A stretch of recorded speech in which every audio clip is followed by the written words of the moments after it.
అలా నన్ను గడిచిడు పొద్దున లేచి డోర్ పెట్టిండంట.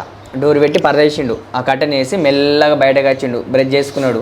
అటు ఇటు చూసిండంట. వాడే చెప్తుండు ఎవ్వరు లేరు అని. ఏం చేసిండు, బైక్ వేసుకుని వేయండు. మా పిన్ని ఏం చేసింది అప్పుడు, డాడీ మళ్ళీ గేట్ దగ్గరనే కూర్చుర్రు. మా పిన్ని ఏం చేసి ఇంట్లోకి వెళ్ళి బయటకు వచ్చి గొల్లం వేసి పరదేసి అన్ని మంచిగా పిన్ని బాబాయ్ బయటనే ఉన్నారు. మా పిన్ని బాబాయ్ బయటనే ఉన్నారు. ఉన్న తర్వాత వాడు బయటకు వచ్చిన తర్వాత మా బాబాయ్ ఏం చేసిండు, అవి అల్లు లేచిండు కదా, బిడ్డను కూడా లేపు నైట్ అంతా కక్కుడు బిక్కుడు అన్నది. ఆకలి అయితే ఏమైంది, నైట్ అంతా కక్కుడుతోనే పడినది, ఆకలి అవుతుంది కదా, ఏదైనా వేసి తినిపిద్దు అని చెప్పి మా బాబాయ్ అన్నాడు. అనేసరికి అది వాడిని తినిపించింది. ఇట్లా పడ వేసేస్తున్నాడు. అయితే మా బాబాయ్ అప్పుడు కన్నద్దలు పెట్టుకోలేడు, సరిగ్గా కనిపించలేదు. ఒకవేళ కన్నద్దలు పెట్టుకొని కనిపించినట్టయితే అప్పుడే నిలదీసి అడుగుతుండే, ఎందుకు అట్లా స్పీడ్ ఎందుకు ఎత్తున్నావు, ఆగు ఒక్క నిమిషం అని చెప్పి ఆపుతుండే. కానీ కన్నద్దలు పెట్టుకోలేదు, సరిగ్గా కనిపించేది. అల్లు లేచిన లేపో అంటే మా పిన్ని అప్పుడు బ్రష్ చేస్తుంది. బ్రష్ చేస్తే మేము ఏంటంటే డైరెక్ట్ ఇంట్లో పోకుండా బ్రష్ చేయము, నోట్లో నీళ్ళు ఉంచుకొని నోట్లో నీళ్లు పెట్టుకొని పారేసి ఇంట్లోకి పోతాం.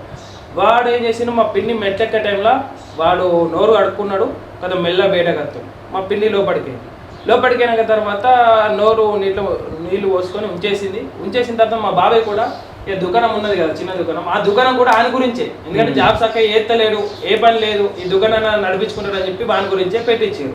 ఇక దుకాణం సామాన్ ఒక్కొక్కటి బయట పెడదామని చెప్పి బయట తెచ్చి పెడదామని పోతుంటే వాడు ఎంతనే ఏం చేసిండు, వీళ్ళిద్దరు మెట్లెక్కిన తర్వాత బండి వేసిండు, కనుక్కోయిండు. వాడు ఇట్లా వెళ్ళుడు, మా పిన్ని లోపలికి పోయి చూసుడు, బెడ్ పైన లేదు, ఎటుపోయిందని చెప్పి సైడ్కి చూస్తే మొత్తం బ్లడ్ అన్న. ఇక్కడ నుండి ఒక బాడీ ఎంత ఉంటుందో అంత మొత్తం బ్లడ్, కాలు కంటింది వచ్చి బ్లడ్, కింది గంటలు వచ్చి కాలు కంటేసరికి ఒక్కటేసారి కీకలు మూతలు పక్క పంటలు వేరు పోయిన తర్వాత వాడేమో వాని మీద రోకు లేదు మాకు, ఎందుకంటే మా చెల్లెని బతుకుతుందా అని చెప్పి మాకు ఆలోచన.